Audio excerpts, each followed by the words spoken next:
Koşunni Vak uçurdum kolumdan şunu kar koşunni Oy koşunni Taşım burman tede gelen Moğlu ne deyin Gele gele Moğlu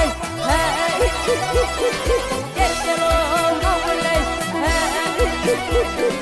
Taşım burman tede gelen Moğlu ne deyin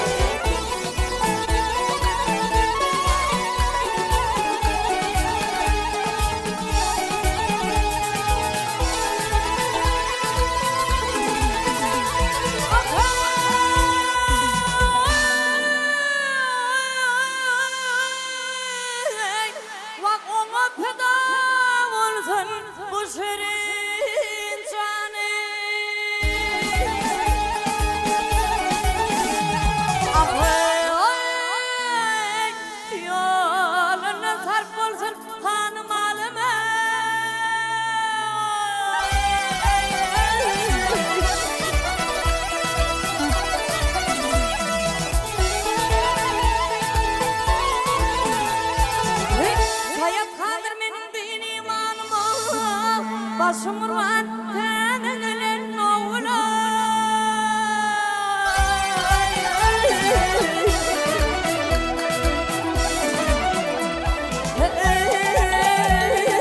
Emragir del divan oğlum Isını kul oğlum Garı garı sollum Akil sollum